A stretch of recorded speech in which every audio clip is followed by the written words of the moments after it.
Haleluya, puji nama Tuhan, salam sejahtera buat kita semua. Mari terus merenungkan firman Tuhan menggunakan 365 hari yang mengubahkan, agar kehidupan kita hari demi hari semakin diperlengkapi oleh kebenaran firman Tuhan yang kita dengar, yang kita renungkan, dan yang kita pelajari bersama-sama. Rise up, bangkit, bergerak, berdampak. Puji nama Tuhan. Mari saya mengajak untuk kita semua kembali belajar dan merenungkan bersama-sama kebenaran firman Tuhan dalam pembacaan kita pada hari ini di dalam Kejadian pasal 49 ayat 1 sampai 28. Tetapi kita akan membaca ayat 1, 2, dan 28 saja. Saya akan membacakannya untuk kita semua. Kemudian Yakub memanggil anak-anaknya dan berkata, "Datanglah berkumpul supaya kuberitahukan kepadamu apa yang akan kamu alami di kemudian hari. Berhimpunlah kamu dan dengarlah ya anak-anak Yakub. Dengarlah kepada Israel ayahmu." Ayat 28, itulah semuanya suku Israel 12 jumlahnya. Dan itulah yang dikatakan ayahnya kepada mereka ketika ia memberkati mereka. Tiap-tiap orang diberkatinya dengan berkat yang diuntungkan kepada mereka masing-masing.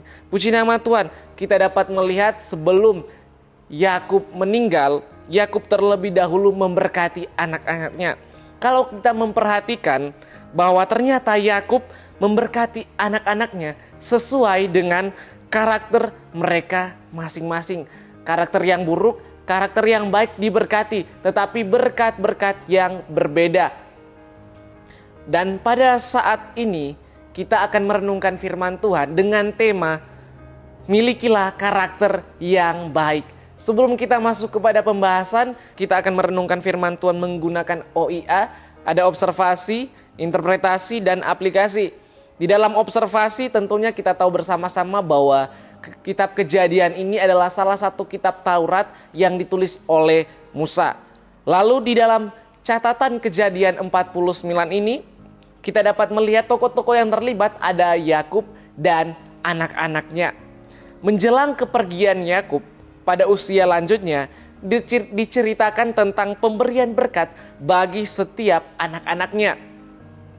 Yakub sebagai seorang ayah yang baik memberkati anak-anaknya menurut karakter dan perbuatan mereka masing-masing. Bukan berdasarkan kebencian, bukan berdasarkan kemarahan atau sikap pilih kasih. Dengan hati yang tulus ia memanggil, mengumpulkan dan menyampaikan kehidupan masa depan mereka satu persatu. Mula-mula Ruben, Simeon, Lewi, dan Isakar. Karena perilaku buruk mereka, maka mereka mendengar kata-kata teguran dan kutukan. Ayat 3-4, Ruben kehilangan hak kesulungan. Simeon dan Lewi kehilangan tanah. Isakar diberkati sebagai pekerja keras, tetapi ada peringatan karena kemalasannya. Akibatnya ia akan merana oleh perbudakan. Kemudian Yehuda, Sibulon, dan Gad, Asher, Naftali, Yusuf, dan Benyamin mendengar kata-kata berkat karena mereka memiliki karakter yang baik. Yehuda akan dipuji, memperoleh kemenangan dan kedudukan, bahkan Mesias akan datang melalui keturunannya. Sebulon akan diberkati sebagai saudagar dan akan mengadili bangsa-bangsa. Gad akan diberkati mengatasi serangan yang datang dalam hidupnya. Asher akan hidup nikmat dengan makanan mewah. Naftali akan tinggal di tanah yang sangat produktif. Yusuf yang awal hidupnya penuh kesengsaraan, tetapi yang tetap optimis karena Tuhan menyertainya, akan memberkati banyak orang. Yang terakhir, Benyamin akan memperoleh keuntungan. Itulah berkat-berkat yang diberikan oleh Yakub kepada anak-anaknya. Bapak Ibu Saudara yang diberkati oleh Tuhan, kita dapat melihat bahwa karakter yang baik di dalam berkat-berkat Yakub sangat menguntungkan. Dan orang yang berkarakter buruk dan berbuat buruk pasti mengundang teguran dan kutukan bagi masa depan mereka sendiri, yang telah kita perhatikan bersama-sama. Tetapi sebaliknya, orang yang baik akan dihormati, diberi kemenangan dan kedudukan, sanggup mengatasi berbagai persoalan dan tercukupi segala kebutuhannya. Dari hidupnya yang diberkati, ia akan menjadi berkat bagi orang lain. Itulah yang kita lihat dari berkat-berkat Yakub oleh kepada anak-anaknya. Karakter yang baik, karakter yang buruk diberkati. Tetapi masa depan mereka tentunya berkat-berkat yang berbeda juga. Langsung saja kita masuk kepada interpretasi. Kita dapat melihat karakter-karakter mereka. Jadi kita pelajari tentang karakter. Milikilah karakter yang baik. Karakter adalah sifat, kepribadian, watak, dan tingkah laku yang dilakukan seseorang dengan memperhatikan hal benar dan salah.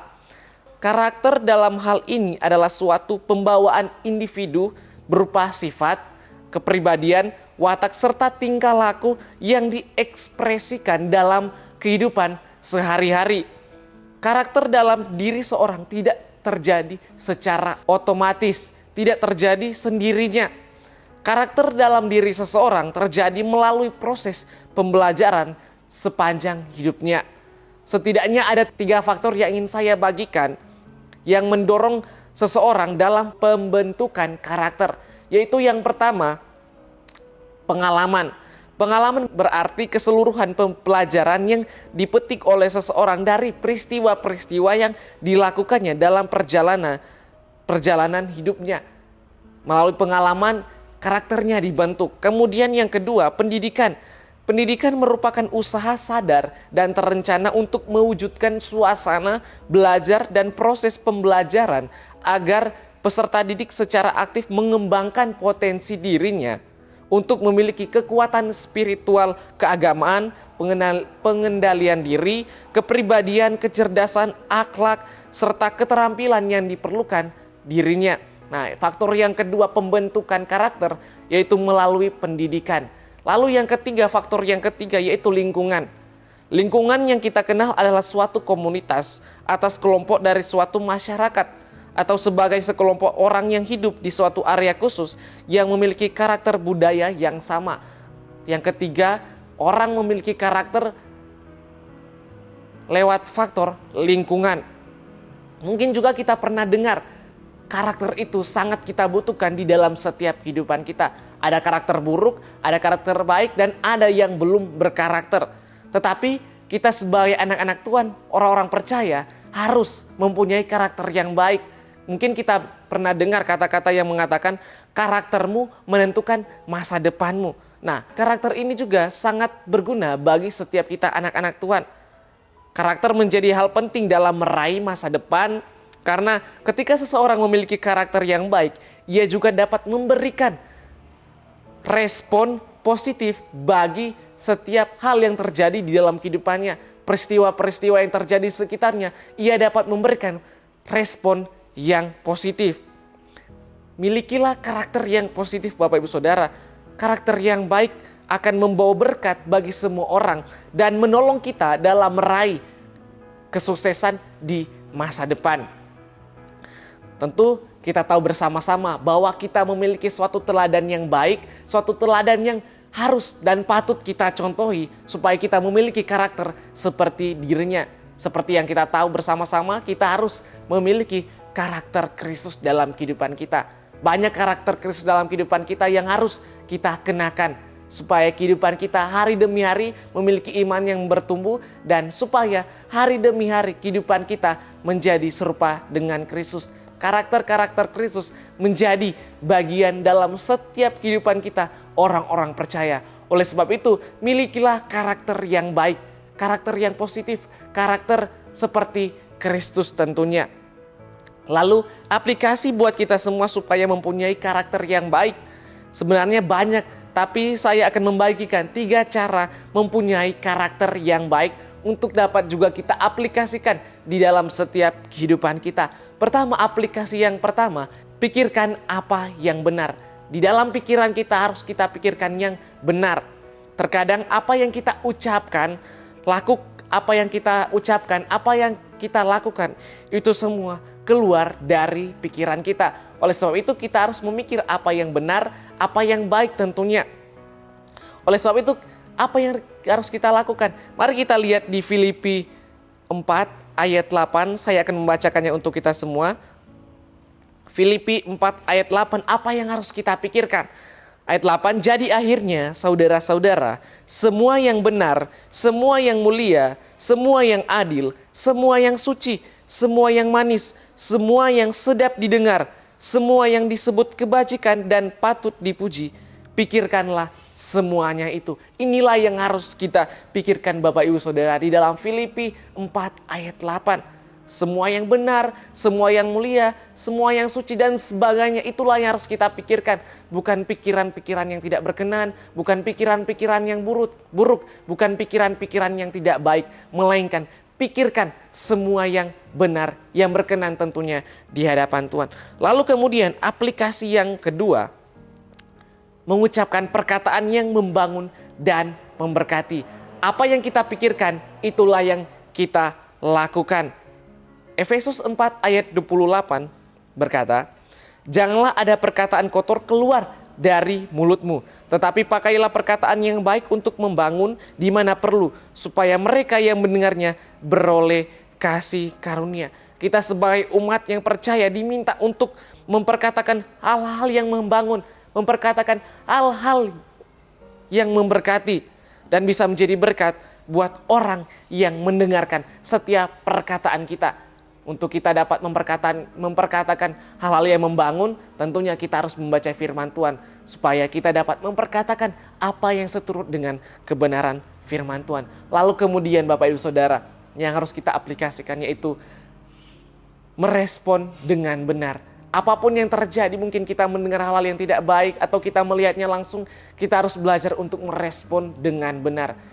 Tidak merespon dengan yang tidak benar, melainkan kita belajar untuk kita meresponnya itu dengan benar Bapak Ibu Saudara. Dan biarlah kita meresponi setiap apa yang terjadi dalam kehidupan kita dengan respon yang benar. Lalu bagaimana kita melakukan 3 hal yang di atas ini sehingga kita bisa memiliki karakter yang sesuai dengan kehendak Allah? Tentunya kita perlu Roh Kudus. Itulah sebabnya Roh Kudus hadir dalam kehidupan kita untuk membantu kita melakukan suatu hal supaya memiliki karakter yang baik. Titus 3 ayat 5. Pada waktu itu dia telah menyelamatkan kita, bukan karena perbuatan baik yang telah kita lakukan, tetapi karena rahmat-Nya oleh permandian kelahiran kembali dan oleh pembaruan yang dikerjakan oleh Roh Kudus. Roh Kudus yang mengerjakan pembaruan akal budi kita. Untuk itu undanglah Roh Kudus untuk masuk dalam diri kita dan menguasai hati dan pikiran kita agar supaya kita dapat mempunyai karakter yang baik, karakter yang berkenan di hadapan Tuhan. Dan kita akan menjadi pribadi yang berdampak, pribadi yang menjadi berkat di keluarga kita dan di lingkungan kita. Bahkan orang-orang di sekitar kita akan melihat kita ada Kristus dalam kehidupan kita karena kita mempunyai karakter yang baik. Milikilah karakter yang baik di dalam setiap kehidupan kita Bapak Ibu Saudara. Amin. Amin. Puji nama Tuhan. Kiranya firman Tuhan yang dapat menjadi berkat, kekuatan dan bekal bagi kehidupan kita. Terima kasih telah mengikuti Renungan 79 yang mengubahkan. Bapak Ibu Saudara yang ingin didoakan untuk pokok-pokok doa tertentu atau ingin menceritakan kesaksian mujizat kesembuhan, pemulihan masalah keluarga dan lain-lain dapat disalurkan melalui chat WhatsApp di nomor 0813 27 42 0088. Tuhan Yesus memberkati kita semua. Mari kita satu dalam doa, kita berdoa.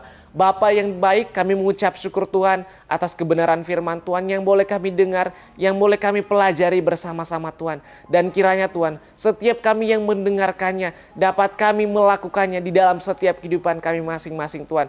Kiranya Tuhan, dengan tuntunan Roh Kudus kami dapat memiliki karakter seperti Kristus, karakter yang baik, karakter yang benar, karakter yang berkenan di hadapan-Mu Tuhan. Mampukan kami Tuhan, biarlah Roh Kudus yang selalu memimpin kehidupan kami. Ya Tuhan, dengan nasihat-Mu Engkau menuntun keluarga GPD Ersadaya Magelang dan kemudian Engkau mengangkat dalam kemuliaan-Mu. Engkaulah gunung batu dan Engkau tetap Allah selama-lamanya.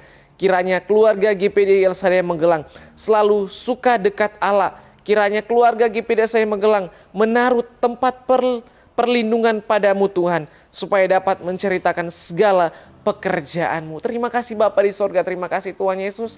Dimanapun keluarga GPD Ersadaya Magelang, kiranya Engkau memberkati, menolong dan menyertai selalu. Segala pujian, hormat dan kemuliaan hanya bagi nama-Mu Tuhan. Dalam nama Tuhan Yesus kami telah berdoa, mengucap syukur, haleluya. Amin.